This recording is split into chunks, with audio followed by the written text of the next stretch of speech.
Well, good evening. I have 6:30. It is time for start our workshop, so I'll call the meeting to order. And our first item on the agenda is Imagine IT with our IT systems update presentation. Mayor, council members, my name is Andrew Lecker. I am the relationship manager for Imagine IT in partnership with the city of Bel Aire. And so I deal with all of the strategy, planning, budgeting, liaison for a lot of our Kansas clients, city of Bel Aire included. So what this proposal is going to be about is enhanced security to city of Bel Aire's environment. And this is really based around what has happened over the past 5 years with the evolution of security. With Gilmore, before the merger, we had a platform of antivirus and threat monitoring in the background. The next step was layered security of multi-factor authentication. And now, based off of the volume of attempted breaches that we're seeing now just across all of our clients, that there is a need for more of the front end monitoring and then layered security. So when Bel Aire came on in 2020, you got the Gilmore model of the security, and then layered that in with multi-factor authentication. Well, now it's time we need to just beef that up even a little further to ensure that the integrity of the stuff coming in is truly valid and can be cleared through the system. And if anything was to get breached, that we have the back end tools and notifications and people looking at your systems and cleaning it up in a timely fashion so it doesn't affect your network or minimizes the effect to the network of the breach. So basically,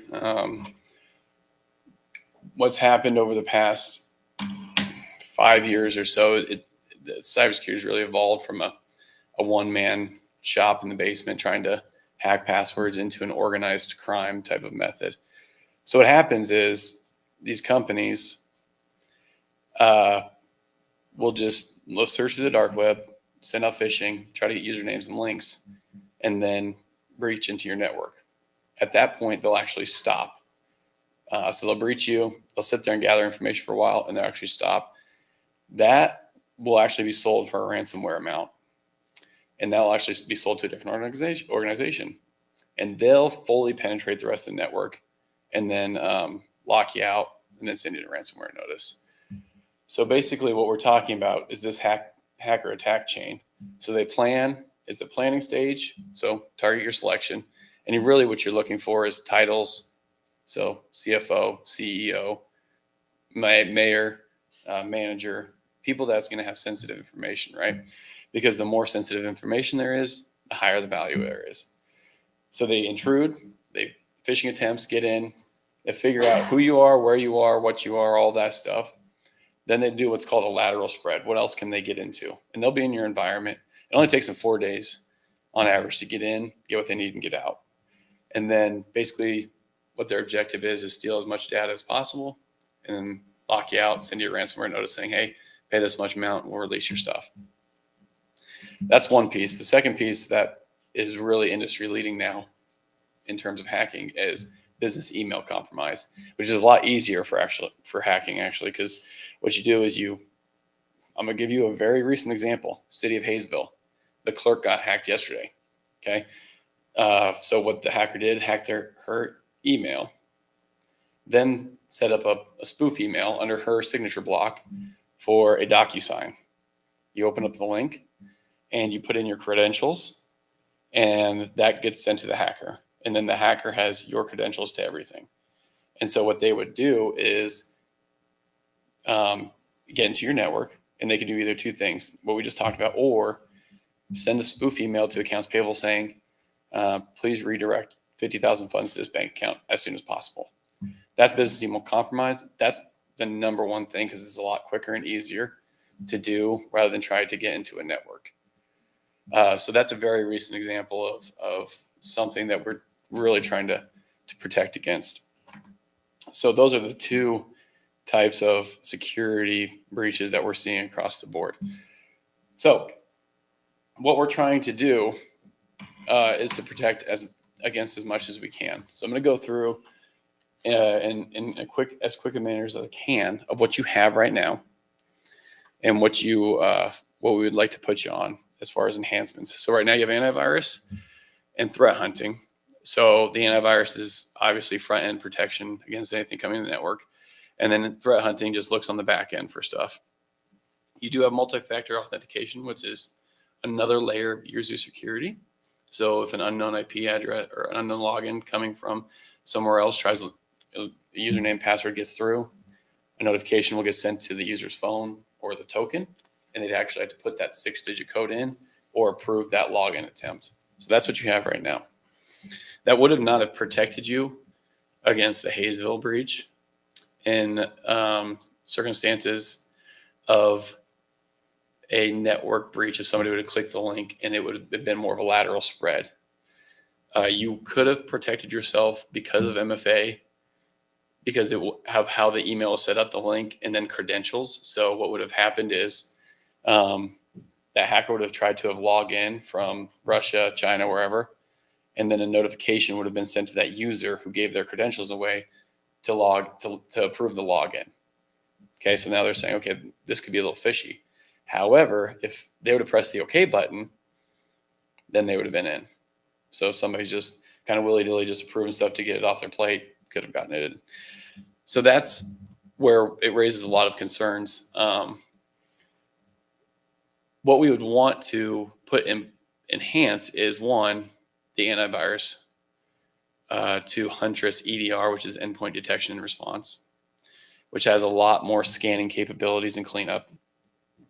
We would want to do dark web monitoring, demarcation, DKIM, which is all monitoring emails, monitoring malicious content, etc. But the main things on the front side that is really incorporated in these costs is Microsoft Defender for apps and 365. So the Defender for both of those really stems from, and I'll use this continued example, is if that person would have gotten in, if you would have had Defender, we might have been able to catch that at the very front level and nobody would have ever seen it. It would have been wiped completely. That would have been step one. Step two would have been, it would have gone to a quarantine where you're forced to go release the email. Step three would have been, it gets through and then they try to log in. But because the Defender works and it notifies you or they don't let you log in if it's from an unknown location, that's where it would have gotten caught. So say somebody gives their credentials away and they try to log in, because it would have been from Bel Aire and then New York, Russia, wherever, 30 minutes later, it would have said, no, that's impossible travel, essentially. So there's really 3 additional steps in there that those 2 apps are protecting against. That's a big cost add to this. And then the next big cost add to this is we don't have anybody eyes on glass monitoring your system for activity at all from 8 to 5. We have tools in place, but it minimizes the risk greatly if you have eyes on glass during business hours, monitoring your systems, monitoring your networks, watching traffic, alerting if there is an unusual increase in traffic or attempts to get into a port or a user. And to have that during business hours is pretty important because that's when most of the risk is prevalent. Most people go to home after business hours. You don't see a lot. Servers are asleep, etc. We do have a 24/7 offering, but since the city works off of normal business hours for the most part, that I deemed it. I mean, my recommendation would just be 8 to 5 should work sufficiently. So those are the 2. So one's a tool that is continuously monitoring. That's a Microsoft tool. And then the other is actual eyes on glass through our security operations center. And then you also have external vulnerability scanning. You're going to have email spoofing and make sure that gets all cleaned up. And then some complexity of password changes, which has gone in with MFA. But those were really the 2 main points of the improvements to the security. And it really stems from the volume that we see now in the background of just people brute force attacking. We can protect against a lot of things, but eventually, just like anything else, one crumb slips through the cracks and then it can just spread. And so that's why I'm kind of presenting this today to you all. And it's just a concern it's really just to ensure that the city is continuing to make sure that its users can work in a safe and stable environment, but we're also protecting the citizens and really the reputation of the city. We don't want to be it's a big reputational risk that goes along with a breach. Obviously, you don't want to be in a paper. You don't want to be in the news, and you don't want to have any financial or operational loss because of a breach attempt or a breach and a network down. So that's kind of why I'm here today. And one more point on the Microsoft stuff. So what will happen with the Defender stuff is it will learn. So it will get reported to malicious links, URLs, attachments. And so when that hacker tries to get into your system, it will already have that built-in algorithm to say, oh no, this is malicious in content. Don't even allow this through, or at least get it over to quarantine. So it really protects the user against opening malicious links and attachments. So those are the main things why I'm presenting today. And I know Bel Aire is a good mid-sized city with growth in mind and is continuing to grow. And so there's a need, I would say there's a need to continue to improve the security environment of your IT infrastructure. And so that's why I'm here presenting. And the costs are up here on the right side. So one-time labor to get everything installed on everybody's machines, and then the reoccurring subscriptions that would go with the Essentials program, which would be really the SOC monitoring and then the 365. And that is where I'm at this time, and I'll open it up for any questions or discussion. And I understand the cost is significant in nature. But ransomware payments are on average $250,000. And that's just the financial risk that goes associated with it. We're not even talking about the operational loss. And I'll give you an example. OJA, Office of Judicial Administration, went down October 12th. They were working off of paper from October 12th to the beginning of the year. And so you tack on what happened with COVID with them in terms of getting cases through. And now you had 3 months of lag on top of that, and people working off of paper until the new year, just because their environment wasn't as secure as it needed to be. Not only are they a reputational risk loss now, you're talking about a financial loss and an operational loss of hundreds of thousands of man hours that are either behind now and playing catch up, or just weren't used because they couldn't do their jobs. And so there's a lot to think about as a whole when it comes to securing your environment. So, Mr. Mayor, Mr. Smith. one question on the Microsoft Defender space. I understand the Office 365 Defender. What cloud apps is the Microsoft Defender for Cloud Apps going to protect for the city? So you guys there's different license levels that you have within your licensed platform, and all those applications, whatever you signed up for. So anything that comes through like PowerPoint, Excel, so like macros that could be enabled on there, Access, all those applications that when you log into office.com. Those are not included in the Office 365 Defender. So the Defender is specifically for email content. That's what you're talking about when emails come in. Okay. When emails come in, that's what is tracking. Okay. Yeah, because there's two different line items. Yep. One says Office 365 and one says Cloud Apps. And when I think Office 365, Sure, you think of that includes the whole Sure. Outlook, Word, Excel. And Yeah. so I was trying to understand what are the other cloud apps that we're using that we're protecting there. Yeah. So all the ones that people have licenses for, but the Defender is really focusing on where stuff's coming. One's basically email and one is the other Office apps. Yep. Okay.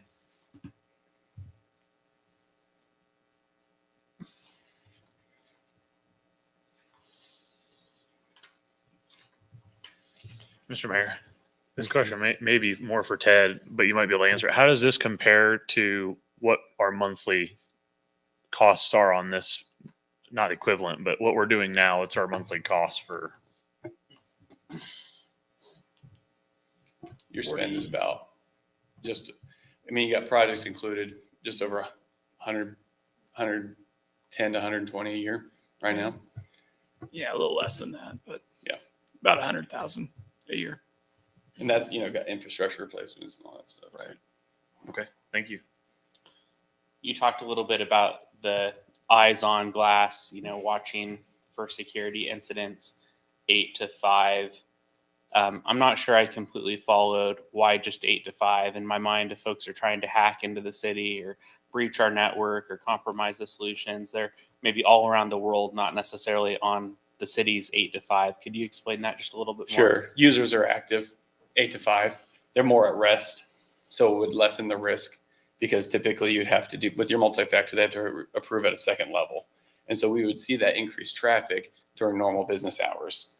We will get to a point where it is 24/7 monitoring, and we do have that option. That, again, because of the cost of the eyes on glass, it's human, so it's labor, is a significant cost increase to even just this.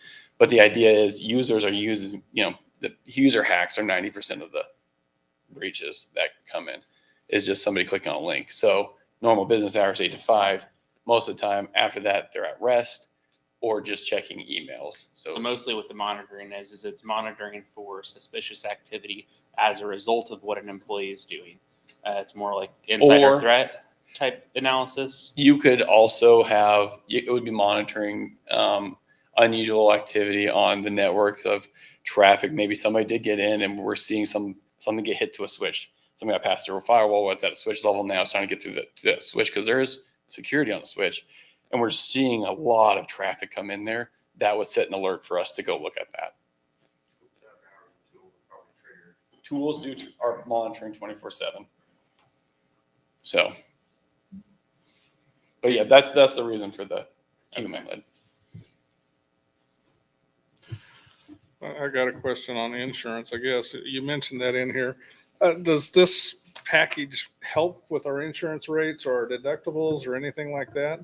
Yeah, and sadly, it depends on what you go. The lower cost insurance, meaning like lower premiums, they'll ask all these questions. Do you have this, and this? And if you check no, they won't carry you. So you're migrating towards a little higher cost insurance that doesn't have all these requirements. And Andrew's probably the best to answer this question because he helps me fill out my application when we do it. So I'll defer to him, but we run into it quite a bit this time of year when we're renewing for insurance. So yeah, to add on to that question, it's kind of like, does it pay for itself on our insurance rates? I don't think insurance rates will go up a bit, but not, this is a lot more coverage. Well, it's not more coverage on top of it, but it wouldn't your insurance rates wouldn't be equivalent to what the package is. However, we follow all the insurance compliance guidelines for cybersecurity. And then we also follow the NIST standards, the National Institute of Standards and Technology. And essentially our security platform follows all of those two things to make sure that everybody's in compliance. So say I don't even know what your premium would be for your insurance. If you had everything and say you're paying $1,000 a month, you might knock off $200 a month off of your payment. It'd probably reduce it significantly, because what the insurance companies are saying is, you're reducing your risk, which is going to reduce our risk. So that payout's going to decrease. We can knock a few bucks off. The reason that insurance companies have gotten so heavy into guidelines now is because they've gotten killed the last 5 years. They've had to pay out a ton of claims because insurance cyber policies used to be just a rider on your liability coverage. And now that it's this full package, and 5 years from now, it's going to be a whole binder. It will be up and down 25 to 30 pages of stuff. And so we're seeing that evolution, and now they're figuring out exactly what to put in there. So you talk about MFA on servers, MFA for users, and EDR is a requirement now. And then you're going to be talking about threat, you're going to be talking about what do you have as SOC, what do you have at NOC, so eyes on glass that type of stuff. So our framework for this platform is based around insurance and NIST compliance, which is National Institute of Security of Technology Standards of Technology. And then we also make sure that we're all CJIS compliance too for law enforcement. So This doesn't get you anywhere towards the CMMC, does it? no, I don't think so. I didn't think it would, but just curious. Yeah, federal standards. Actually, Yeah, I mean, I would. It's another thing. I'll tell you this. This package is better than 99% of the packages that anybody has in the state. I'd put it up against anything. And we proved that out against OJA because OJA, I've been in those meetings because we have county governments that have to do all this stuff. Yeah. They didn't have an EDR. They didn't even have MFA. And they had to put that in for all their users. They didn't even have that, which tells me if you're looking at the tea leaves, because they'll never tell the public or whoever they need to tell what actually happened. But if you look at the tea leaves, that tells me that that was a user error, user breach, because MFA could have protected against it with a 2-layer, and the EDR is enhanced antivirus. So it could have caught it maybe in the background when it first got breached, or at least notified. So I would put this plan up, and I've been telling this to everybody. I'll put this plan up. You're going to be better than 99% of the companies and public entities within the state. This is Imagine IT always talks about service security I would say security being number one, because we have one client get breached. Our reputation just goes in the tank because that's what we're here to do. So it really becomes a reputational risk along with financial risk for us. So How many endpoints will you be doing EDR on for the city? it'd be everybody. Do you know, like, do you know how many endpoints that is for us? He's 62 email users, 77 devices. 77. So obviously the Defender stuff goes on users, and then all the tools go to the devices. How does this affect those of us who work remote? So with remote, actually, Yeah. you won't see much of a change because you have 2-factor authentication already in, or you can't remote in. Okay. So that's how that would work. This is purely front-end user security to help protect against emails and links and attachments, and then back-end monitoring, where we're really looking at your environment with eyes on glass and make sure that everything's running properly. Does this change the mobile device experience for mobile users with Outlook Mobile? Is it going Shouldn't. to require those be managed devices and separate work profiles, or The phones? Yep, No. phones. Nope. Nothing changes on the phones or anything like that, because We don't think that's the remoting with the Outlook, it's on app. So there you go. You have your background stuff there. Yep. So it really doesn't. And this is the difficult part, right? Everybody sees the cost, but it's hard to see the improvements that are made on the back end because you just don't see them. So what we do have, and we'll be sending this over to the team when we meet, is we do have reports. There's a bunch of splash pages. We get into further details of here's how many people are hitting your network right now over the last 90 days. Here's how many got past the first layer. Here's how many got to the third layer. And hopefully that's 0 or 1. And then the fourth layer, because that is really, so the first layer is just people trying to get in. How many hits you're getting. How many people, are through the dark web that people got a username and password on. That goes to second level. Third level is somebody actually got in to an email or something, and we clean that up. And then the fourth level is somebody got into the network. And that is where you don't want that. So we hadn't had that. We've had zeros across the board for that for now. So you're saying currently we don't have a good protection for people from getting in the network? MFA helps a lot. Yeah. You have antivirus, and you have a little bit of threat hunting and some dark web monitoring. But because of the sheer volume that comes in now daily, you're talking, I'm sure these guys can attest hundreds of emails maybe at one time, because maybe they found a username password on the dark web they're trying. But by sheer volume, things will in this platform we'll get through. We always say it's not if, it's when. How do we protect ourselves against it? It's like a sickness that comes in. You minimize the risk as much as you can and clean it up before it spreads as quickly as it can. Are you able to see how much volume's coming in right now? We can go pull that information. We got firewall information. We can go pull email information, all that stuff. People like accounts payable, accounts receivable are going to get hit a lot. It's like the clerk. She probably works in some sort of capacity in the financial part because they know they have sensitive information. So, Mayor, you didn't email me over the weekend asking for a change in deposit notice. Darn it. I get emails from the mayor. I get The emails from the mayor mayor a all the lot, yeah. time. oh, do you really? Well, I mean, But- think about that too. He says, Please respond only by email if it's really urgent. well, you think about it too. His name, it's his title, mayor. Mayor's coming through. Yeah. You know, that holds weight. Obviously, the title that you have, but also in the cyber world of if I get in, I can act as the mayor. Fortunately, with this team, they know better. Learn too well. So that's where we're at in the state of cybersecurity right now. I'd be hard pressed to find another managed service provider, and I would run away from the service provider that's not at least trying to do an EDR with multi-factor authentication and some threat hunting. If they don't have at least that, then they're at risk. And I don't know what Hayesville, apparently they had an MSP. I don't know who they had, but I'm sure that they're in a world of hurt because you don't want to be in the news for any of that.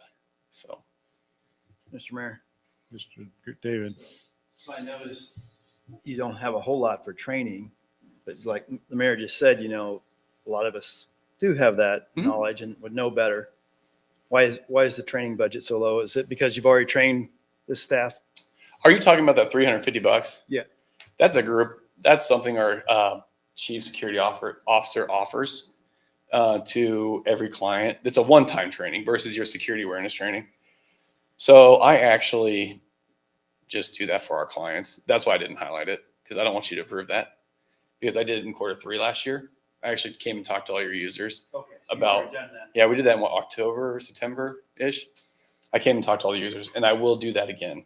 I will do that every year. That was the first time I really made the rounds of having a presentation, and I really liked that because I want to be in front of everybody at once a year saying, make sure we're doing this. And here's the new risks that are coming out. Here's the data we're seeing. That $350 is really for new clients to say, okay, here's our security officer. Make sure you're watching out for all this. I kind of grandfathered it in and said, I'll just do it for our clients. So that's why I didn't highlight it. I wouldn't recommend unless you really wanted to. It's a good presentation, but I do that for you guys. Talk a little bit about the penetration testing. I get asked from our auditors about it. Also, all the cybersecurity insurance. I know you guys do some in-house penetration testing, but not a third party. What's the difference? So third party, so it's really like separation of duties, I suppose. Make sure there's no conflict of interest, but we can do that penetration testing, get into your network, really see all the vulnerabilities and scans and put a plan to remediate everything. But we don't have to do that because we have tools in place because we know your environment well to protect against that already. So a third party is going to come in and say, this user's on the dark web, this user on the dark web, this is where this port's vulnerable, or this firewall has some vulnerabilities as well. And they're going to give you a full report. And then they're going to come back and say, here's the remediation plan for all of it. And it's really just cleanup stuff for those items, those checkbox items versus, okay, how do you kind of just put an umbrella packet over it and protect against all of it to where you can shut off things if they get in. And that's really what we do with the Shield is ensure that any type of those scans that come in the door get picked up either through the firewall, through the defender, through our network security, or on the back end with our SOC team, our security operations center. So you're always going to be able to find stuff, whether that's dark web or open ports or something. Something is how well are you protected with your security package to make sure that the risk is minimized and you can clean it up as fast as possible. You know, a lot of those penetration tests, I would do it maybe every other year, because there's going to be a lot of smoke where it's like, what is the significant value of one of these items here? Like, what can it really happen? And a lot of times it's minimal. So I hope that answered your question. So on the quote summary, it shows, doing the shield deployment upfront costs, and then there's the third party penetration test costs. Yeah. Each of those are $6,000. It might be okay, or, even expected that you would do the upfront cost this year and the penetration testing next year. Yeah, Is we could do that. what I'm hearing you say? Yeah. I'd be very comfortable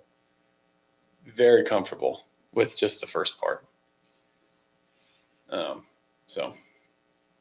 yeah, the 10X is a third party that would come in and do that exact thing.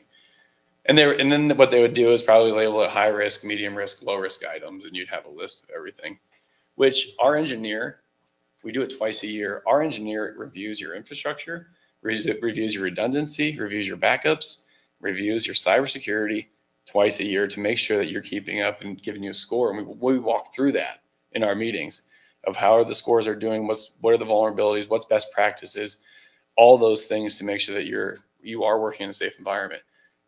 So it wasn't just a one-time onboarding thing. It's something that we do twice a year and after a major project. And Bel Aire has done a good job of doing some major projects over the past how long have we been together? 2 years now. March, I think, of 2021. I'm sure you guys are all over this already, but I just want to make sure there's a separation between our backups and our main infrastructure to protect them from ransomware in some way, shape, or form, right? Yeah, you got data. So what that does is it's not connected to a network. It's not a private dark network. And so what happens there is your servers get replicated over to a local appliance and then to the cloud. And so if your production servers go down, we can spin up virtual servers on that data and get you up and back and running. Yep. So if the servers are compromised with ransomware, that's not duplicated over to our backups such that we can not restore from them. No, right. Okay. We'd be able to restore them. Yeah. The data solution is a very nice backup solution because you can spin those servers up right to the cloud and keep working. So your downtime is maybe a day, maybe. So, and that's a credit to the city. Having that proactive nature is important, especially as you grow. Like, this is just the nature of growth within a good moving forward city. So. What else can I answer?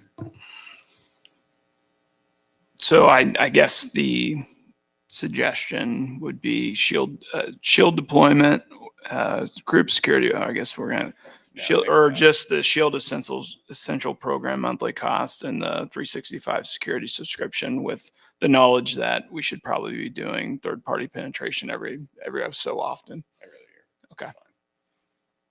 And And is that kind of, it's hard for me to pick our security. And that's why I asked Andrew to come here today, because you can invest millions if you want. It's finding that right level that we're all comfortable with. But I'll tell you, as many spam emails I get every week, it's concerning to protect all our staff. We just don't know who's clicking what. And it's scary as the leader to be vulnerable. Yeah. We have a lot of data that shows people that implement this stuff 6 months later, the emails that come in just completely fall off the map because it's learning constantly. So, Andrew, you want to go on to the next project we have, or? Sure. This one will be a little bit quicker. This kind of came over to Ted, yesterday? Yeah. So you have a domain controller, which is basically a server that controls your accounts, permissions, access levels, and all that stuff. So it's really the crux of where people can get into and all that stuff. It was implemented in 2014. It is running on an operating system that is now end of life, which is 2012. And so it has 2 failed hard drives. So what we want to do is let's move all that up into Active Directory in Azure in the cloud. And that way we can consolidate your server farm, and you're going to have that in the cloud environment versus on a on-premise server. So the risks there, age, failing hard drives, and operating system life has expired, where it becomes a security risk. But the reason is Ned just now being presented is we plan everything out with Ted and making sure that we're doing things in a correct order. And this is where this kind of came up over the last 2 months. And so what we want to do is make sure that this gets all cleaned up and taken to the cloud. And that way it eliminates that server from being on premise. And now you just have a monthly subscription that you're paying for on your Active Directory to control permission levels, control passwords, control everything that was within your network and your user environment. So that was server went in 2014 and is now almost 10 years old, 8 in April. So This one doesn't replace the one we installed in 19, is it? No. this that one replaces still DC01. stays. And why can't we just buy another hard server and replace it? You can, but the costs of an on-premise server over the course of 5 years is going to be about the same as going to the cloud. And the cloud is going to be much more efficient and secure in the fact that you can just remote in from wherever you need to be at. And you can use different types of authentication, and you don't have to replace that hardware. So, so those are the reasons for justification of going to the cloud. Does it get the same level of security as this system Yeah. you're just talking about? Mm-hmm. And so with that stuff too, that stuff actually gets backed up. Since it's cloud version, that product would back up itself as well. So if that were to, you can always go pull it. So when That's kind of a nice thing. when you move this to the cloud, are you going to be standing up like a Windows server to function as a domain controller that's just cloud hosted, or are you leveraging some Microsoft service to just replace the functionality? Microsoft service to replace the functionality. So we will have no domain controllers. Azure here. AD is what it's called. Azure Active Directory. So we won't have any of that on-prem anymore at that point. Mm-hmm. Which is basically where everything's going. So If you move that out to the cloud, what does it do if we lose network access out of the building? Does that shut down our ability to use any of our tools? the biggest thing as far as network, the biggest thing you'd have to be concerned with is internet at that point.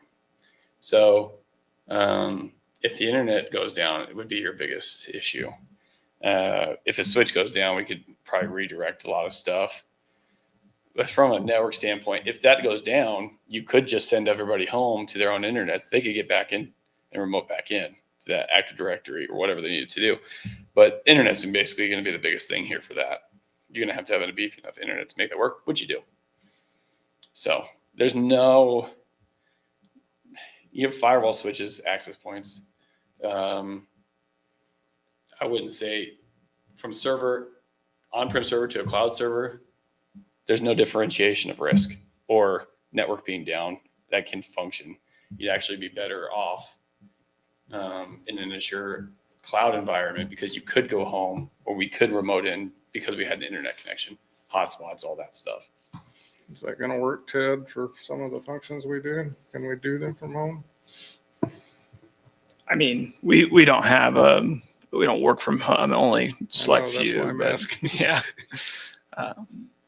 But if the internet goes down, there's going to be a lot of problems Yeah. functioning, I think, around here. And here's where we have Cox as our main, and then we have a backup internet as well here at City Hall. Yeah, so your risk there is very minimal. If you have a failover, which you do. As long as they go different paths. I've dealt with a company that had the AT&T cable cut on one side of their building, and they were smart enough to have another provider on the other side of the building. But if they both went out the same route, So- you're toast. Yeah, we deal with that in our more rural communities. Sterling is an example. So they've got two internet providers, but they're coming in the same way. So it's like, well, what's the point of having a failover if one goes? They're both going to go down. So yeah, that's a good point. As long as they're coming in from different directions. You didn't throw up the quote for this, did you? No, I didn't. Okay. Starlink. So just to avoid some questions, if I put this on the agenda for next week, reoccurring is $880.88, and that's a monthly fee, I believe.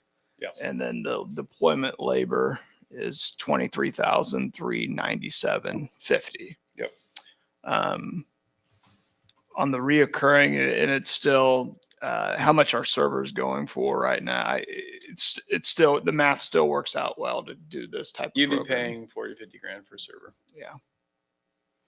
And you'd be waiting, And that's our biggest problem is the wait time. should be waiting 4 to 5 months just to get hardware in right now. Yeah. We thought that was going to be all cleaned up within the industry, but it's gotten worse. So I'm sorry I didn't have this print for you. Yeah, guys. that's my It was fault. yesterday. this so is my fault. I didn't put it on I the just don't slide want you either. guys to be shocked by the sticker if I put it on. How does that fit into your budget? Something like this would be equipment replacement plan, but for the monthly, it would be something we would have to account for in the adjustment kind of when we start budgeting. I'd rather have this decision be made now so we can account for it in the 2025 budget with an estimate in June, like we normally do. So there's a lot of little expenses this year that we'll have to adjust and then see where we're at. That's the hard thing about a growing city is there's always going to be an element of either turnover or surprises or different things, and that's why I think we meet every 6 months on the budget, if not sooner, and re-update those numbers so that we're as transparent as we can with the public and with the council. So if we go down this path, we're going to be paying for an Azure AD license for every user, 2 different Defender licenses for every user. We're already paying for an O365 license for every user. Are we like optimized in our licensing arrangement with Microsoft in this new model? Are we bundling and saving if that's an option? Or Yeah, we have a dedicated Azure Microsoft. I would call it a team. There's more like 1 or 2 people that really know the environments, and they've worked on what's called reserve instances, which really consolidate the images that are taken, which then can reduce the cost as much as they can. So we're consistently looking at that in our environments that are already in the cloud to make sure that we're packaging and getting the best prices for our clients as possible. We continuously look at that because is that both on the hardware side and on the like end user license side as well? Yep. Hardware side, are you speaking to like actual Like reserved instance of machines in the cloud? Yeah, I think is what you're speaking to. So that's there's usually the reserved instance side of yeah, things. yeah, you're right. So data storage is essentially how that's captured. And then are you guys being as efficient as possible with the licenses that you have currently? So yes, we wouldn't do anything overkill that we didn't think was necessary. So I might add, and we started talking about this in the 2024 budget cycle with like police videos or licenses. A lot of stuff now is going. It's almost everything's going per month. So I kind of know what one employee costs me per month for IT and everything else. So it's almost easier to plan ahead and plan for the future when there's pricing like that. I'm still a little conservative in some ways. So it's still always nice to say, oh, we bought this equipment. It's good for 5 years. Don't have to worry about it. But as far as planning for the future and as we grow, it's sometimes easier to have that per seat price on things. This is replacing one server. Do we still have more that could go to the cloud? Do we still have how much? you got a file server and one other server, and then you have a PD server and then a file server. I guess what I'm getting at is how far down the road are we looking to put all of that in the cloud? And what's that do? Have we thought through that? When Andrew tells me there's 2 drives down, 1 to go, or it's gonna cause you really big problems. That's usually that's been the Bel Aire way. However, we can be proactive and do it all. I just it's one of those things where it's before you tonight because it's needed, and that's where I'm at. We always call on-prem servers a 5-year replacement schedule. This one got extended quite significantly. But yeah, that's kind of what our baseline is. So servers, on-prem servers, 5 years, switches 7 to 8 years, firewalls 5 years, machines 4 years is kind of what we build off of. And we have discussions off of that. So part of my job is to plan budget with Ted and say, okay, what are we talking about? What will we be talking about in March and April at our next strategic business review? Is, all right, what are we planning for the future here? What does this look like? What do the costs look like? How are these machines performing? Is this okay to last another year? Do we want to extend the warranty? All those conversations are had in our meetings. So as part of my role and some requirements for Bel Aire as a partnership. So.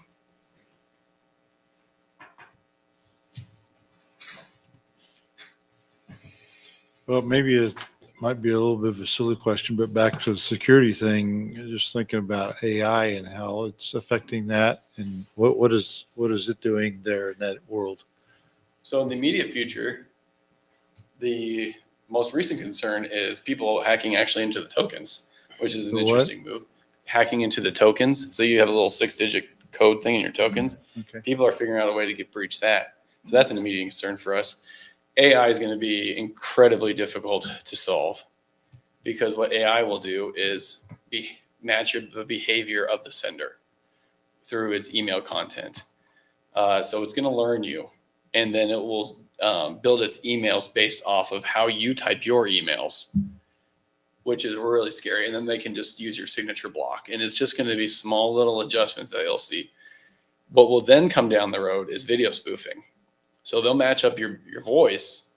Maybe you leave on a message. They'll call you and get your voice on a voicemail. Match up that message and then be able to mimic your face as if you're talking in a video message, or just behaviors and messages in whatever circumstance. So there's that. AI, hopefully, the difficult thing about AI is they'll eventually develop to where they have a conversation with you through the spoofing email that they're sending. So that, as far as protecting against that, is, I don't know yet. I couldn't tell you. It's difficult, but it's coming. I'm guessing there's going to be more of that. The good thing about the Defender is going to be a really nice thing because the links are such a huge thing. The links are the important things, the links and attachments that you can still scan against and kick out. Where it will be difficult to track and monitor is if somebody gets through, sends you an email, and looks completely legitimate, changes your account information, and then you send out an $80,000 wire to a random bank account, and then it goes bank account to bank account, bank account's gone. That's where we're seeing millions of dollars being lost, is just business email compromise. And so the better they get with AI, with sending out those spoof emails, that's where we're probably going to see a significant increase, even more so than it is now, with the amount of money being lost because of business email compromise. Okay. Yeah. That's So there's no protection here for that, but there's some Defender Okay. will help protect against that a little bit. Microsoft is going to update that product. Microsoft, Totally. I mean, user training is huge. Mhm. What I tell when I do my little talk, you cannot ask for confirmation within the email signature block, anything like that. You have to go to a third party source where you have the information is correct. So software or your internal systems, or just calling them on a known number through your cell phone, or walking into their office and say, did you receive this email? Some way that's not through that email chain that you can verify the email that you just received is legitimate. In terms of sending out payments or something like that. So something significant. Because you don't want you don't want to click on that, open it up, or send out payment without verifying it a third party way. I was in commercial real estate servicing for 10 years. And we had this lady get an email, account information change, $400,000 wire. She verified the wiring information, did all the steps that she needed to take, and sent out $400,000. And it went to an illegitimate account.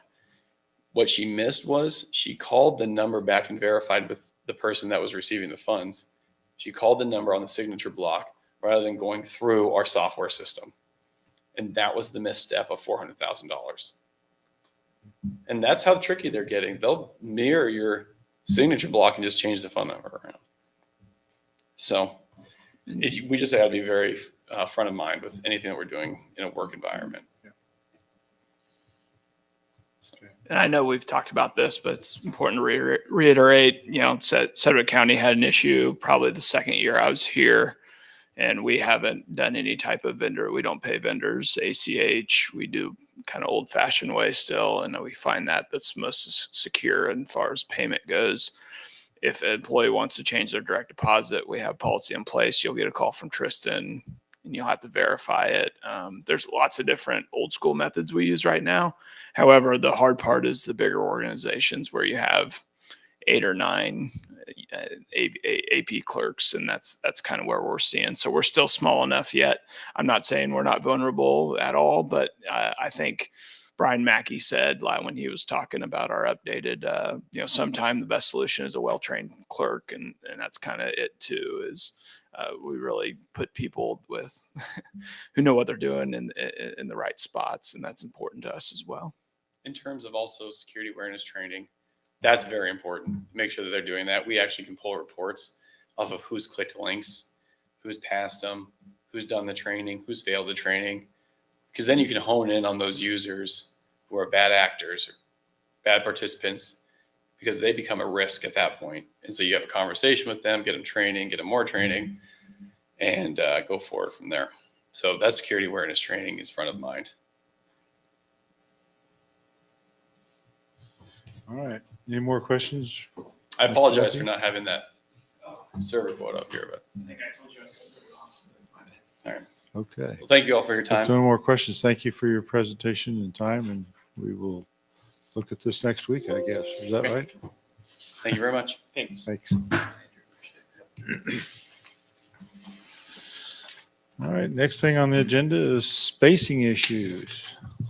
So, Yeah, and really, as I was going through this, it's almost a little bit of update on capital improvements and see where we're at.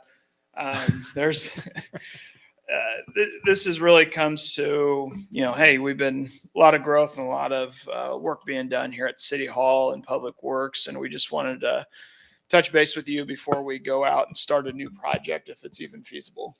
So we're not looking. We're more looking for the okay to go get a bid or okay to present more. So I don't necessarily need a definitive answer tonight, but I think it's important to keep bringing this stuff up in front of council. Probably the biggest things we have, and some are the way we wrote the manager's report. We have some necessities and we got some comfort level type stuff. So I'm going to present both. This is what a contractor sees when he walks into City Hall, or any resident, but I'm mainly going to talk about contractors, and it's the window, the front desk window right in front of you. There's probably lots of different signatures that are required to pick up a permit for a new build, and this is where that business is done. Really, that's about all the space we have to sign, probably 8 or 9 permits, some at a time. So that just kind of shows one of my proposed projects would be to rip out that front desk and redo it so that it's a little more user-friendly for anybody that needs to come in to sign a document. And I'm kind of showcasing contractors and builders, but you'd be surprised how many grandmas come in and get notarized, and a lot of different situations where we have to have our city clerk come down and discuss stuff with the public. as well as a little bit of an upgrade in cabinetry in the back. This is probably a pretty light day. Usually that thing is full of permits being ready to pick up by builders. And really, it's probably my own fault because usually we display these type of metrics for you, new builds numbers. Like, hey, we did 100 and almost 200 in 2022 and 143 in 2023. But really, it's about 925 permits we issue if you account building, mechanical, electrical, right of way, concrete. So all that requires signatures and picking up cards. So I should probably go total permit to let you know just how busy we are. But sometimes the new home permits are a little bit more easy to work on. So that's one project that I'd like to start with in 2024. And again, these are a little bit more comfort or a little more think ahead while we have somebody coming in replacing some cabinetry. Should we think about other areas? And this was just brought up recently when we do our executive councils or executive sessions. It's a pretty small room back there, pretty uncomfortable. And so we were trying to think of, there's lots of different ways we could probably go about solving this problem. We could move the room somewhere, but where do you put it? And, there's really no good spot other than where it's at right now. So we talked about taking maybe that wall out in between that office and the executive session room. Maria is going to probably move in there when I go to Ty's office, and we can kind of have a huge office for her. And then during executive session, you would have a larger room. One way or the other, we can try that method. That's really open for discussion. And then I will note, the more people we get, the less useful that little kitchenette is. The sink is very small. So if I had everything I wanted, it would be to put more of a kitchenette style, maybe, or at least just a normal sink where that is, because there's a lot of lunches that get eaten and then tried to wash off in a little 3x3 sink. It's kind of rough. So that's an idea of ours. The other, if we add one more employee, and we talked earlier with Andrew about, hey, price per employee on your technology. If we add one more employee, we'd have to put up a wall right where that door is to allow for that office right there to be used. And right now, it's a small conference room, but you figure if we have someone on-prem, do we go ahead and set up for the future or not? That's something I might ask for your guys' advice on. So we could stop there and just really, those are the main areas. And City Hall, police could probably put another presentation together. I didn't quite address them on this presentation just because of more of this problem right here with the front desk looking. That's one thing that I really don't know how much it would cost right now, but I don't want to do all the legwork if everyone says what a terrible idea. So that's kind of where I'm at right now. When I look at this room, I see a lot of what I think is wasted square footage in there. Right?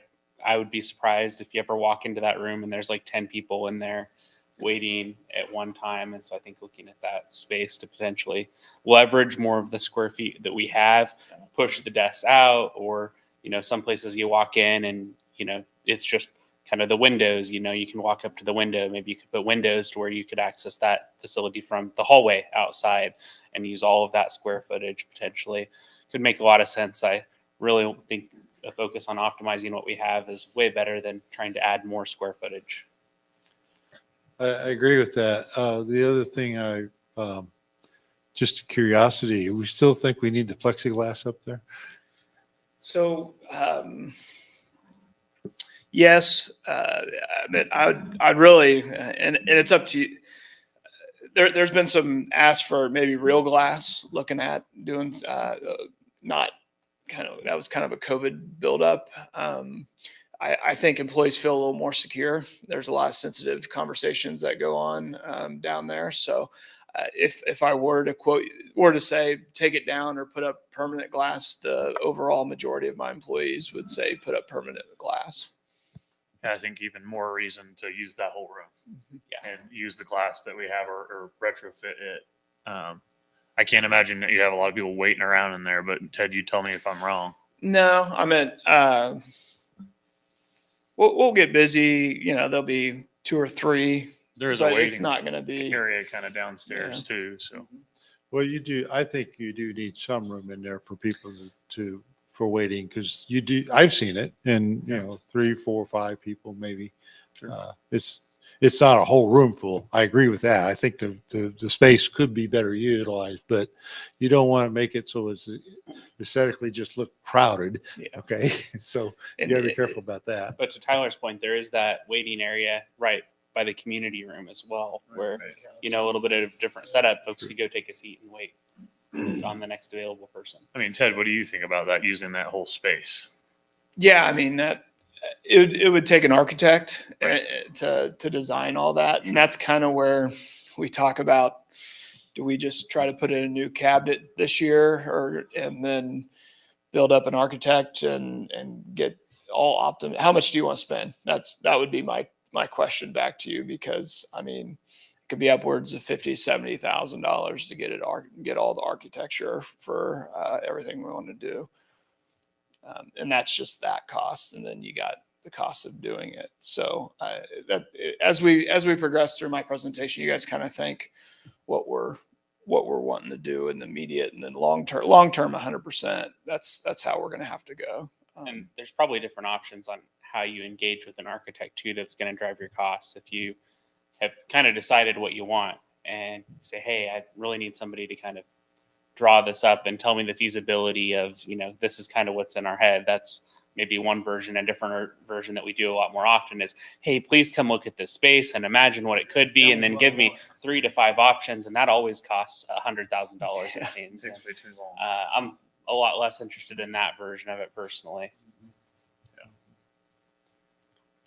Yeah, and there's firms, and there's independent architects. There's different ways to skin that cat. Yeah, for sure. And I'm trying to think if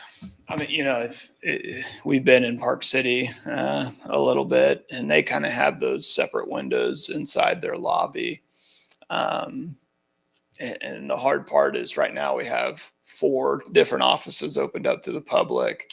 We probably could get away with 2 because a lot of maybe 3. It depends on if you want the code enforcement officer outward facing, which I don't know. As well as, do you want a small meeting room somewhere so that if someone comes in, we don't want the public in the back end of our, that's why we have buzzers and everything else. So you guys are giving us something to think about, and that's kind of what we asked. If you're willing to pay for it, and that's the hard part is, what are we willing to pay for? And as I go through, we'll continue this conversation. Well, one of the things I did like about the current configuration is that you do have multiple people who have access, and they are cross-trained to some degree to be able to handle most anybody that comes in with whatever questions they may have or needs they may have, right? Correct. Okay. So that's a good thing, but if you need to reduce the number of windows available or something like that, then to get to better utilize the space, and I guess we should. Yeah, I was just trying to think of those front windows and how many people we could fit in that front windows. I'd have to do some measuring. I don't want them sitting on each other's laps. Yeah, exactly, and that's my cool. problem too. So the solution may be somewhere in between, not using the whole space, but maybe using most of it and having a row of chairs along there for 5 or 6 people, and somewhere in between what we're talking about is all the way to the lobby versus. And then you have to think about, how much volume does each of those folks get from walk-ins, and is that where they work all day, or do they work there when somebody walks in? Like, all of those logistics, we're not going to solve. Okay. Right. On the council chamber executive session, any ideas there that you guys would like improvements on in the next 5 years or so? We had the one glitch that we had to move back there. Is there a way to fix that so we don't have to move back there? I don't think it's any fix we get is going to get the confidence of city attorney. I really don't, I don't know how we can avoid the cameras with 100% certainty. The only other obvious alternative that I saw as I was thinking about this specific issue would be to leverage both of those rooms as offices and use Ty's office as a large conference room. Little bit ahead, yeah. If you go into, there's actually less square footage in Ty's office, because that was my immediate. That said, let's just It's smaller open than up. the current. It's Yeah. smaller. It's thinner, or it's skinnier. It actually started out It feels as a bigger. conference room. And the problem was when the big table was in there, you couldn't walk around the people sitting at the Yeah, it table. is pretty narrow. So it was small. Well, it's almost a mirror image of the one below it, isn't it? Right, the conference room Yes. below it. And that is narrow. And Yeah. It that is. table is hard to get It's around. hard to get around. So, Yeah. yeah. We're starting to do any bigger bid lettings or anybody with more than 7 people in the community room. We'll set it up as a conference room and do it in there because it's more comfortable. Is the concern going back there just the space, just not enough room, especially when you get visitors, guests back there? Yeah. Yeah, Yeah, there's That whole corner. It's for it's sure. right Work against on- an unconditioned. if you have any guests in there, it's pretty crowded. Yeah, I that's think the it's biggest workable, issue. and then I think our technology solution in there needs some upgrades so that it's a little easier to conference and folks in that room if we need to. And we seem to struggle with presentations in there sometimes. I don't think the technology setup is quite right. Right. Ted. Some of those office walls out into that. I was about to area. ask It's just a big open space. Yeah, that kitchenette's there, but could you bring Maria's office this forward and then shift the office forward and shift the conference room? Maybe make that Longer. corner an office and move the conference room north.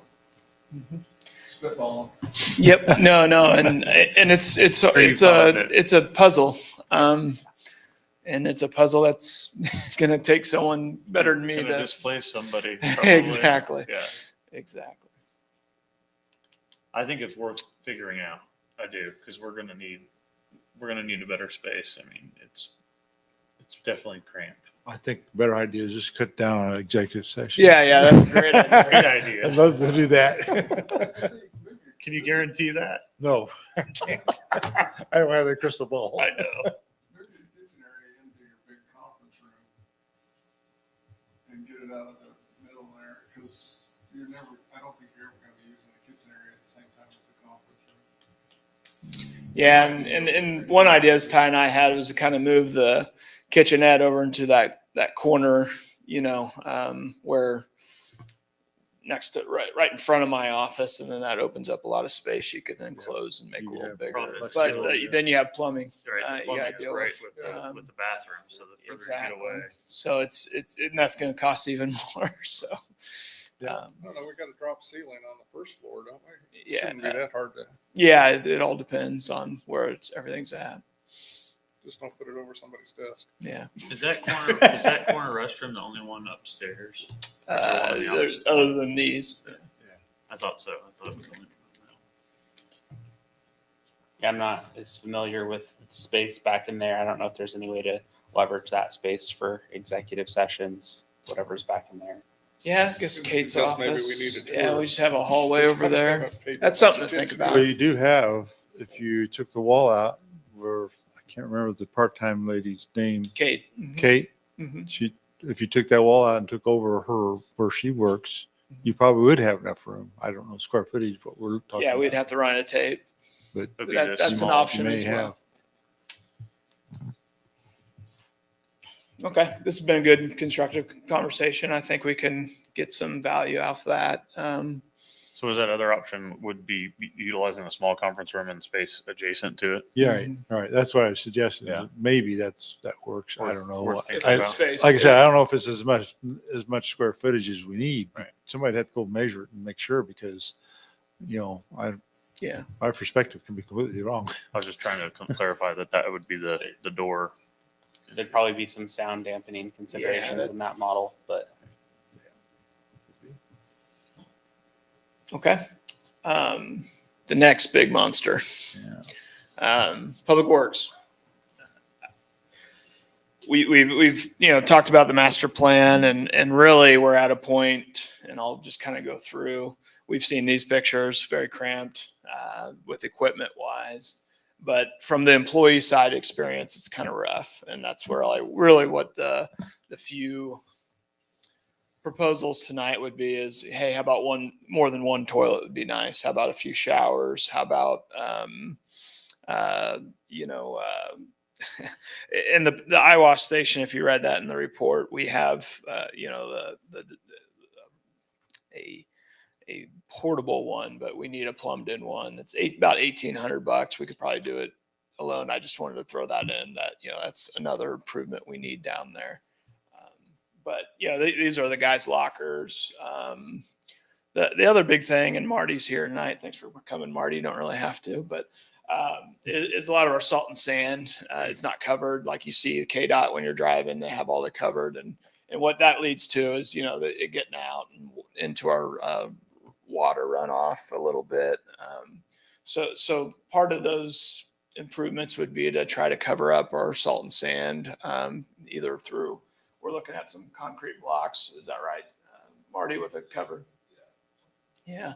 And the hardest part of all this is what we discussed is, what are we going to do with public works long term? I don't want to invest. It reminds me of 53rd a little bit. I don't want to, and I feel like we're at that first 5 years ago. We're like, let's just do the pothole repair and then move on, and that's where I felt when Marty's like, it'd be really nice if I had some showers and, that kind of thing. And, the problem too, and the locker room isn't connected to the bathroom. So if a guy does take a shower, you're going to walk through the whole thing. So it's going to be a little bit of a challenge, even if we say, let's, do a little bit of reno to get us to the next 5 to 10 years when we can make a solid decision. And this is what the proposal, this one was like the $16 million one to keep this stay at our current location and build a brand new facility behind our current facility. And it's hard to get it all on one slide. So the right side is continuing forward, and that's where you have all your pole barns and your materials and your equipment sheds. But I think the downfalls in this type of design was the maneuverability in that specific slot. However, the other option was, of course, out in Sunflower Commerce Park, we have reserved 2 lots out there. This is just the build out of 1 lot.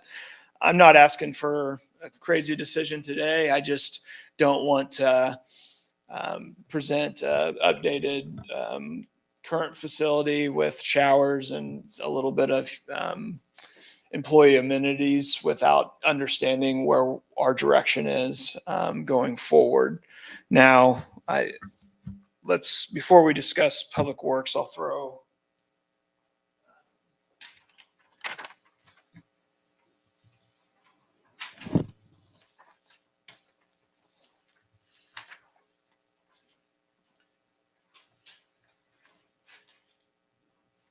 so any money we'd have, cash money. I mean, of course, with $14 to $16 million, we would probably look at a combination of cash and, or if we saved up over a long period of time, we could spend roll it. But building a new public works facility would probably involve some issuance of debt and paying it off over time. In 2023, we ended the year on a cash basis, the year with about $2.7 million inside the capital improvement reserve. Of course, I carried over the projects that have not been completed yet. So that's why you see microsurfacing at, it was a $908,000 project, but there's about a little under $600,000 left. That's why the 2024 budget is what's remaining on that contract. So when we talk about, all these big projects, you start to, it adds up over time. One thing I will point out, upgrading the ERP system is also going along nicely. We're almost through stage 1, which is basically get all your users signed up and, the introductory stuff. So we're about ready to hit the meat of switch over. I'll say probably not next pay period or next council meeting, but the following, we did get a quote from our current provider on what it's going to cost to grab our data, and they'll have to do 2 runs. And it's about $24,000. So I'm anticipating that will be a hard cost, a change order on that project. HVAC, as we go down, as you can see, they just installed the one downstairs yesterday or today. They took out the old one. So we're going to evaluate the phase 1 of that project, make sure that's what we want, and then go to phase 2. Pool liner, I know Brian said they're going to do it as soon as they can, which is good. Comp plans up and going, but we're still working towards that. The remaining projects that we have, Skyview Park, or the new park, if you remember, Andrew Reese donated 3 lots, and we made an agreement with them. And I think that was about $75,000 that he donated to the city to build a park over east. So that'll be before you. I'm shooting for April to discuss about design, but I just put down, to be determined, but probably looking 300,000 to get you kind of the bare minimum, which is crazy. And that's something we'll talk about, but I just want to prepare you for what that cost entails. Sidewalk from Central Park to Isley. Yeah. We're going to have to do some more work up there, and that's going to come soon. We're getting quotes right now, and we might look at having to do something. Like I said, with HVAC system, we're going to evaluate phase 1 and then go to phase 2. That might be at the end of 2024. But if we do none of those projects, we'll end the year 2024 with about 1.5. Usually we transfer about $400,000 a year to CIP. Part of my new finance director's job is, as well as mine, we've discussed it. Some of that strategic planning stuff is important, but not necessarily urgent, but it's starting to creep over to urgent. And that's really what I want to see in the next budget cycle is you'll have a detailed how much it's going to cost to maintain all our facilities or upgrade all our facilities per year. And then that's when your decision's made. But that's kind of what we're working with right now this year. As you remember, this for the last 8 years, not just this council, the previous council have told me every budget cycle, put as much money as you can in street maintenance. We've been deferring it all the years. We had unsurmountable land debt payments. So we do about $1 million worth of projects. So that's another thing we can evaluate again. Are we ahead of schedule? Are we on schedule with street maintenance? Can we divert some of that money to a capital improvement project? Can we not? Can we do something else with it? So that's really what these decisions are made of. And I'll try to put it in front of you the best I can. But this is my little spread 1-pager on where we're at in our capital improvement program and fund. As far as future outlooking, a lot of our bigger $2.5 million and those bigger projects were kind of working with a debt schedule that kind of helps us fund each one of those projects as they get approved by WAMPO or by city at large, like the one at 53rd Street. And then really we're looking at building paths, pavement, parks, and people is kind of my new motto is, we're going to take care of the pavement, and then we'll probably need to start looking at the parks. This council did a great job in Eagle Lake Park and threw some money in our normal budget for this year to update some of the equipment there. And we've already started discussions on community outreach and what we're wanting to, how we're wanting to involve the community in that area on that improvement and bring you up a proposal. But tonight we're kind of talking facilities, and if we want to do a full investigation and look at City Hall, or do we just want to put a pothole in City Hall or fill a pothole in City Hall and fill a pothole in Public Works for the time being, and then try to strategically plan more money to go towards the replacement of it?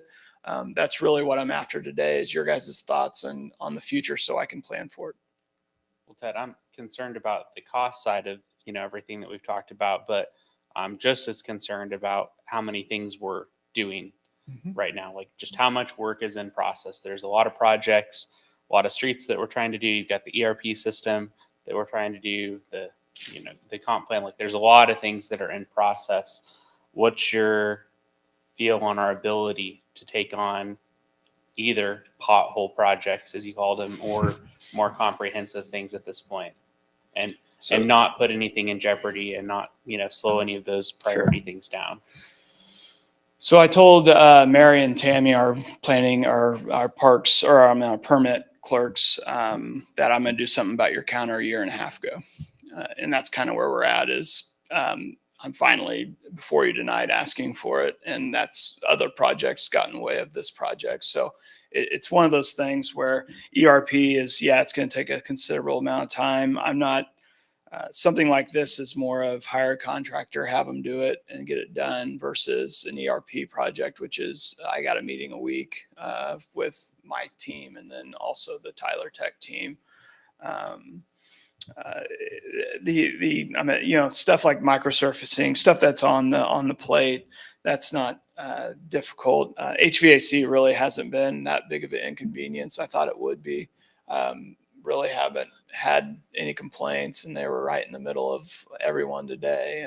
So that was nice. So some of these smaller construction projects really aren't a hard determinant on service levels. Now, Marty, you might answer.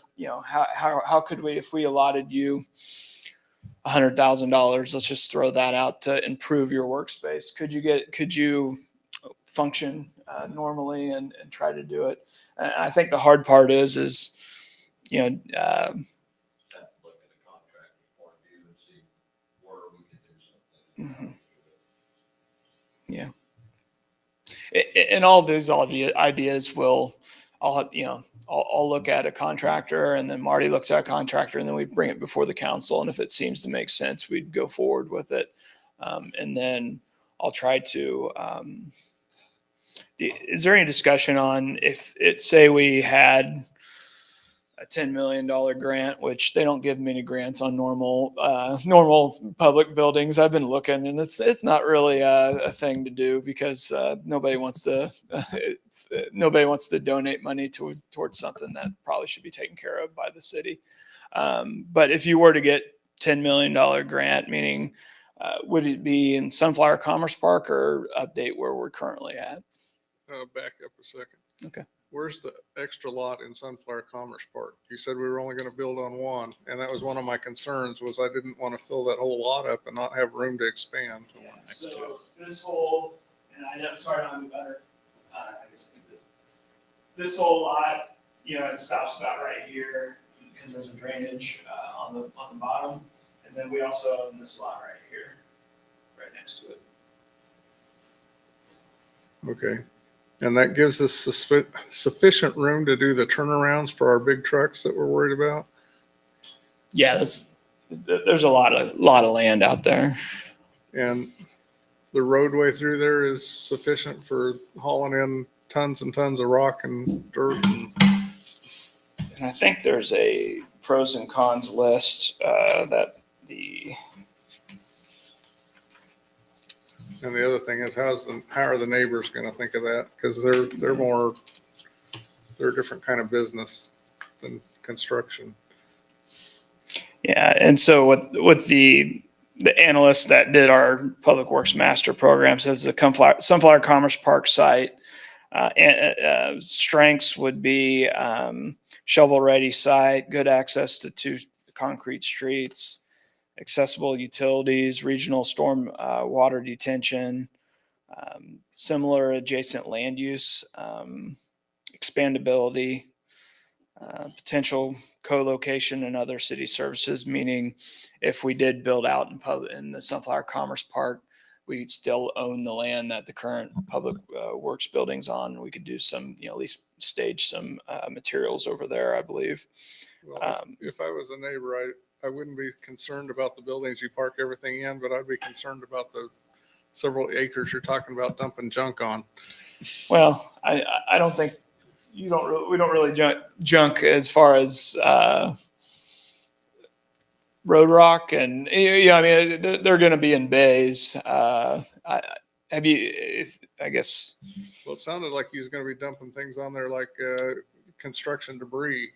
If you No, we wouldn't allow construction to go. No, none of that. That goes to landfill. Ted, I assume Sunflower Park is got its own PUD and land use. I'm not really worried about that. That's industrial application, and the site it's currently in is right next to a residential neighborhood. So I'm not as worried about that as John is. But one thing I was thinking through was that co-location. When they originally did the presentation, LK, when they came and presented, one of the co-location things that kind of piqued my interest was the fact that if we built a new police department next door and how those two sites could actually use the same fuel center and use some of the same synergies, and maybe even, I don't think we'll ever repair our own police vehicles, but some of the same things that you have in the maintenance side could be shared.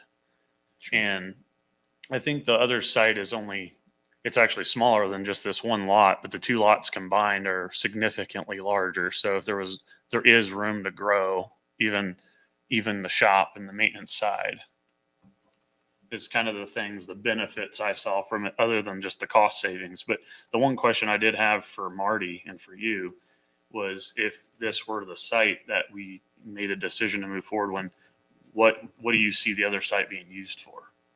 And I know there was mention about a satellite location, but I mean, the existing building, are you thinking that's even usable, like for future use?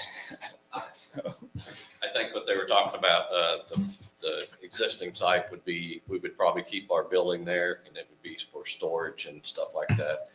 But if we went to Sunflower, it would probably be better to sell that lot and put that into residential or whatever, but we would still have the pump house there, so that would be a problem. I don't know how that would have to stay. So That's one of the main It's a tough concerns site. that I see. Is it feels like You can't use that site. Right? that site's going to continue to be city use, Right. and so I think we're we either need to- talking about adding another public works facility and having two, really is what we're talking about, or keeping one. I love the idea of the co-located facilities. That's a strong positive. Really like that idea. The other thing that I like about using the existing site is I feel like it's more likely that we can say, let's spend $100,000 a year for the next 20 years on it, make progress 1 year at a time, and chip our way at a new and better public works facility that we pay cash for and don't add to our debt. Whereas if we go blank slate this, we're going to go issue $20 million in bonds, take on more debt. And our reluctance to do that may keep us from ever doing anything. Exactly. And so we might be able to talk ourselves into incremental investment over time, pay as you go, keep investing in our assets. But stomaching a bill that big is going to be hard. It I agree might with be. the incremental, but I don't know that means that we can't go in debt for parts of it. I don't know that we'd have to stick to 100% pay as you go. And I think we will always keep that lot over by the railroad. I can't see it ever becoming residential. I mean, it backs up to the railroad as a negative. It's got whatever hazardous material the city might have left behind. It's, Hopefully not. You didn't do that. It's a really long, skinny site. It's going to be hard to see it being used. so the question I had then was, can we do something like build the salt and sand shed on that existing site and use that during your snow removal? Because you're only going to access it a few times a year. So, something along those lines, that we could put some things over there now and do the incremental. Yeah, and that's kind of it'd be very hard to erect a new salt and without hey guys, let's put it out Sunflower Commerce Park and start this multi-year transition where we, grade the site 1 year, we put up a fence the next year, and then a pole barn the next year, and that's kind of how we build that site out there. However, if we have a direction of no, don't go out there just yet, or no, I like where we're currently at. And that's kind of where I'm looking at, is so we can put a plan together. Do you want to improve the current facility as best we can for as long as it's going to take to incrementally build out the Sunflower Commerce Park site? Or do we want to incrementally build out the current location with some of its issues? So the way I see this is the current location is just inadequate for future growth. You just don't have it there's no space there. So I don't see us making substantial investments in that facility to maintain it as its current use. Okay, now you repurpose it. I'm okay with that, but I don't think you can expect to adequately service the public works needs with that facility in the long term. I do like the idea of maybe looking at some incremental development of the Sunflower Park site. I think probably you can't, well, realistically, just from a budget perspective, and you know this better than I, you're not going to put an office out there today, okay, or anytime in the next 3 or 4 years, right? So we do need to do something for the employees, for that locker, restroom, shower. I mean, the fact that they don't have a shower is a little bit sad because they, like the police, do get into situations they just need to go take a shower. Okay, and that's just not cool that we don't have that availability. So I think I would be in favor of looking at doing something on the existing site to help with that issue, to help the employees have a little better work environment in that respect. But then try to focus at looking at building out Sunflower incrementally. And if you find we come up with that $10 million deal, then we can go faster. I'll keep looking. Okay. So that's just my 2 cents worth. Mr. Mayor, why do you say we can't use the other one? We've got a $16 million concept that says we can use the existing one. And then you could sell this, whereas we said you can't ever get rid of the old one because it has no use beyond what it's used for now. That's something we didn't factor into the 2 cost proposals was, this is valuable land that you could sell. Which land are you talking about? So Sunflower, you could resell, but you can't get rid of the existing one. Yeah, we're kind of in a pickle right now. We can't resell the land in Sunflower Commerce Park. You can't. But we will be We're able to. we're required to keep some of it as long as we have the bonds we're 2034. paying on. Oh, okay. But I mean, it's reusable for some other purpose. In 2034, it has the potential to be worth a lot. I kind Yeah, of I see had the where same question when I looked at the analysis. It looked like the current site was very feasible. So I was going to ask the same question. Kind of what were you thinking about when you said that the current site would never be able to serve the future public's needs? it's pretty crowded right now. And I don't see, and I know there's concepts there, but I don't see those concepts as being able to adequately run a public works system. I think you're going to, the way I see it, and maybe somebody smarter than me, and there probably, I know there are, but the way I see it, any addition improvements you do there is just going to be another complication for them to be able to maneuver through that site.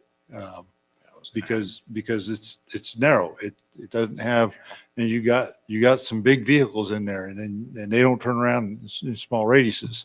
So, so it just makes it cumbersome and complicated to function in. Yeah, Marty, I was actually going to ask you that. The functionality of the site doesn't feel very practical. And my thought is you're using up all of the space to fit that facility, and it's not ideal. Whereas the other site, you're not using all the space to fit the same facility and have the room to grow. This doesn't give you any room to grow. So what is your thought on functionality? Right now, it's doing what it should, but it's tight, it's crowded. The way they had it designed for the new building and stuff, it would be further down towards Farmstead, and then we would redesign the whole lot. We could move the fence back on that we have out there, and that dirt road that's on the side, we could move that closer to the residential side on the back side of their property because we got that easement. So that would give us another 30, 35, 40 feet going north and south.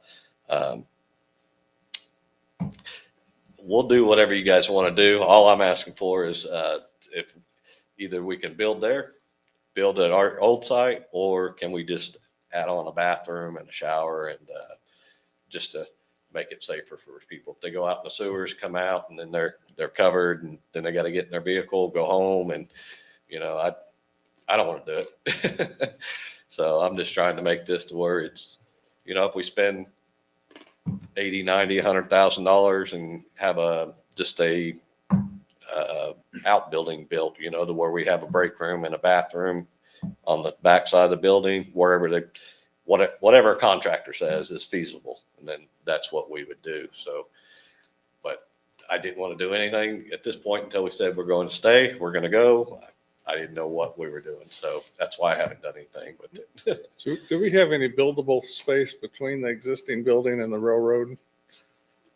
I believe the back of our building is like maybe 10 feet off. So I don't think we can build any more going back towards the railroad, but we can go west of our building. Okay. I was just thinking if we could go south, we could put showers and stuff in there fairly easy there. But I could look at the plans and see where we're at, see exactly where, because the railroad's got, they say you got to be a certain amount from the track. So, and I don't know what that is right now. okay. So And we can definitely find out. we keep talking about the trucks turning around. Are they not capable of backing up and making a T-turn instead of doing a? They are, and it's just tight the way we got things right now. But if we spend the time to reorganize what we have in that area and make things work right instead of just going with what we've previously had, I think we can make things work. Like I said, we can go past the fence to, you guys know where that fence is at. We can go past the fence On the north side, right? on the west side, West. like how we got it boxed in right yes. now. Yeah, We that's could go all further open down. land. But we don't want to drive through there because we don't want to get on the residential streets. We can drive around and come back. We just don't want to drive all the way through. Right. But we do have quite a bit of space back there, but we were kind of courteous and kept it close to the building so that we're not disturbing all the residentials, because there's not a fence going back through there. So we didn't want to kick up dust on people's houses. And, it's bad enough at night when we do like snow removal and stuff, and that thing's running all night. All you hear is that clattering all night long. But it's been like that for years. So it is what it is. So. Well, I want to see some improvements, but I want to be careful what we do. Sure. And that's what I think I'm hearing is you're okay for Marty to go solicit some bids. We'll come back to you on that.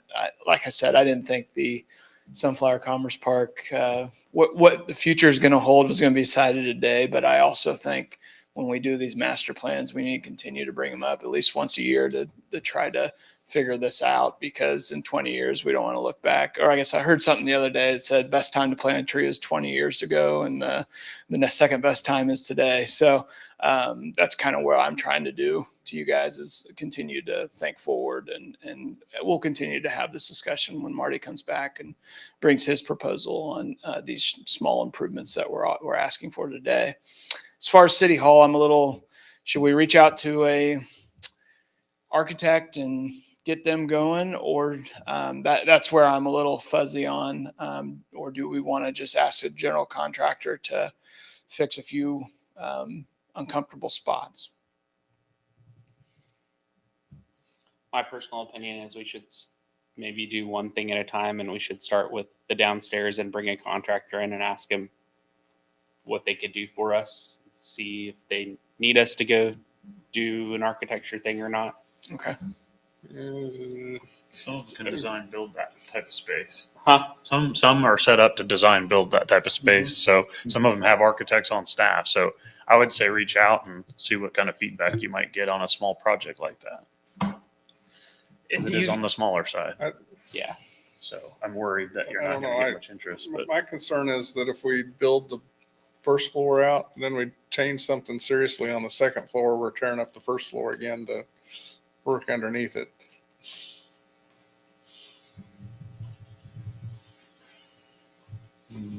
You thinking loading malls, or what are you thinking? Plumbing, Okay. Yeah. mechanical. Plumbing is an issue. It'd probably be an issue if you're thinking about this room, for sure. Yeah, we've been walking around and we never thought of that one. That's an Yeah. that was the most interesting comment today, because I was like, how did I miss that? I don't even know. The if- problem is it we're may not be losing. big enough. credit for that one? Was it The- you? yeah. Who said Yeah, that? The problem is I that thought that we're would kind of make- trading two offices for one office, or maybe we can do something else there. But offices are kind of a premium nowadays. There's some smaller. Difficult part here is the IT or the AV room. It would break that up. So you'd have a little bit of a space, but then you got to jog over to get to where the reception area is. So it wouldn't be like a big square open area to talk very well. So I think that would be the Behind one this to rule wall. that one out. There's a little office there. Yeah, there's a small office there. There's the audio visuals. I still can't believe you can't turn off the camera. That's not the problem. It just didn't happen. We can do it. It just didn't happen. High risk issue. Yeah. Just don't want to have that. That was just my opinion. Is take them one at a time. That one seems like the biggest of deals. People are working in that room every single day. We have council meetings 3 times a month, and it is up to 3 times a month, and it is uncomfortable, but it works. That's probably not the top priority. And what we could do too, which Right. we do a lot, is if we find a contractor that could do a design build, basically, tell them what we want to do downstairs, tell them what we want to do upstairs, and say, okay, give us if you were to come in, what would you charge us to do the bottom and then the upstairs? And it may be, you say, well, the whole thing's a little expensive. We'll just do the downstairs. Something like that. Give us a price on both. You might even have them give us a price for what you're needing, and they can give us phased pricing if we want to take it in chunks. Yeah, I like that idea better because Given this the project problem money, is all right. you really need to make a proposal to us rather than have us design this thing. Sure. We're going to talk. We'll be here all night talking about. Well, it's 'cause we Different got at least ideas. 5 different ideas on We what should kick do. around a few ideas. I think we need to let you guys go see what's doable and come back with the proposal of what's doable, because we're just spitballing here. We don't know. Well, you didn't say live with it, so I'll take that as a victory and go collect some more.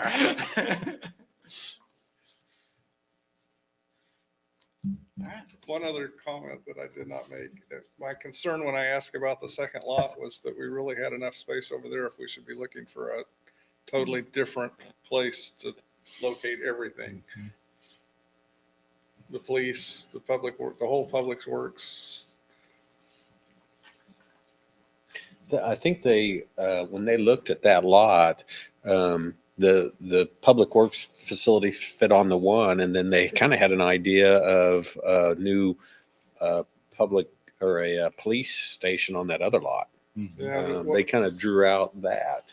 what bothered me about that though was it looked like we had filled the whole lot up at this point, and if we grew too much more, there was no space there's no to place expand to go. again. Right. Oh, the That's because of the expansion of that. But there's That'd the be other good. lot. I'm sorry. But there's a second lot. There's the lot beside it. if Lot you need to, beside but I was Yeah. not aware of that other lot. Yep. That's the first problem, but yeah, I don't want to get pinched again. I want to make sure we have And I- expansion room. Do think the Commerce Park is a better spot for public works. Like if we were starting from scratch, that's the better spot. So for me, I think what would help get me there is if we had some ideas on how the existing site could be returned to public use, private sector, or used profitably for the city. But what'll make me sad is if we have the existing site sitting there basically just not getting used, that the city's still got to maintain and sustain, and we go build a new site that we're now dumping a bunch of money into. Neither of those sites is available for private use, and the city's not really taking full advantage of them. That's the worst scenario. So as developers are in here, you might spitball with them. I was like, hey, if this were on the market, would you do anything with it? Or just think about ideas that you guys would have to use it for staff. That would be my thought. Yeah, There. there is. So one more thing before you. Well, and I think, when you're looking 20 years down the road, which is not easy when, none of us know what's going to happen in 20 years, but there may actually be some efficiencies of having 2 locations, Where's all their growth? All of our open ground and growth is that direction east. So the city's only going to move that direction. We can't go north because of Keachai, can't go east or west because of Wichita. So that's where our growth is going to be. So having a public works facility out there at some time in the future they're going to be in the middle of town. But at the same time, to have the location where they're at now, to maybe keep some equipment there so that you're not moving equipment from one side of town to the other is not a bad idea.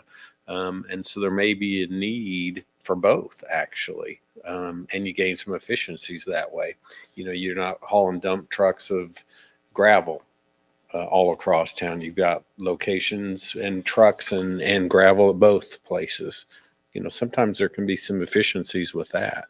So it's just something to think about. And that's why I think, your idea of allowing Marty to make some improvements to this site today it's not a bad investment, because in 10 years, if that's still a facility that the city's operating and it's got some showers and some extra space, may not be a bad thing. It's not. I don't see it as a bad investment.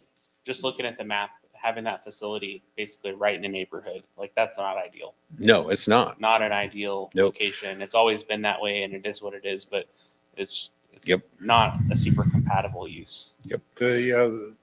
There is a possibility, just again, spitballing, that you could sell that property for residential or something of that sort, where it doesn't have any access from Woodlawn because of the water and facility there.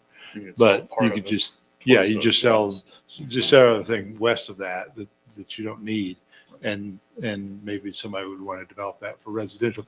I don't know if they would, but it's always within realm of possibility that maybe somebody would be interested in something like that. I don't know. But for now, I don't think that's in the cards. So for now, I think No, this is the our way. public works staff needs to have restrooms and a shower. So, Yeah. and that's a problem even if we say we want to do this, because it's going to be years before that's built. That's right. And I was Okay. looking at those storage shelves too. Those look like they're made out of particle board. Yeah, that looks like something that ought to at least be covered with Formica or something to make it easy to clean.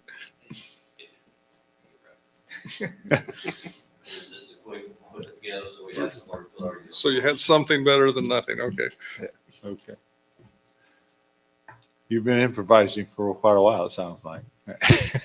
I know that, but okay. All right. Is there anything else we need to be discussing this evening? If not, well, I think we can adjourn the meeting, and we will see everybody next week for regular city council meeting on Tuesday. So have a good night.